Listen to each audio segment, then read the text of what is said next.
as SMS bombing Ukrainian troops with Orlan-10 UAVs. Claims intercepting enemy conversations AMP, positions. On November 10, the Russian Ministry of Defense published a video showing Orlan-10 drones in combat during what it refers to as a special military operation. The drone has already proven instrumental to the Russian military and intelligence collection capabilities. Furthermore, this unmanned aerial vehicle is believed to be the backbone of Russia's drone inventory for surveillance and reconnaissance missions. With the release of fresh footage, the ministry provided in-depth details about the Orlan-10 drone's capabilities. According to the ministry, the drone can perform radio reconnaissance, intercept enemy conversations, track Ukrainian soldiers' positions, and send SMS messages asking them to surrender. The ministry also emphasized that high-quality intelligence data can be collected from various sources.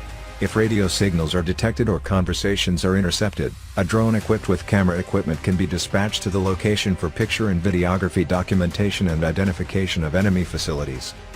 The identified coordinates of military facilities, firing positions, and workforce strongpoints are then transmitted to artillery units assigned to carry out strikes. Recent footage shows Orlan-10 evolving capabilities and suggests that Russia aims to engage in psychological warfare. The Orlan-10, equipped with cameras and other sensors, commenced operation in 2010.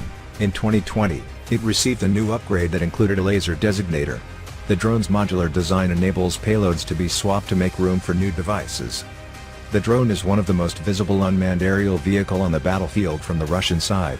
However, Russia has lost several of these drones in the ongoing conflict. On November 9, a Russian Orlan-10 unmanned aerial vehicle was downed by Ukrainian paratroopers in the Donetsk region.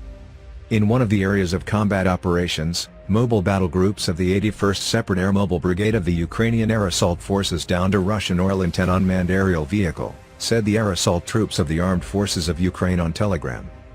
Russia has lost 92 Orlan-10 surveillance UAVs and 3 Orlan-10 jamming UAVs, according to Oryx Spy-ONCOP, an open-source intelligence defense analysis website and warfare study group, which documented this information based on visual evidence.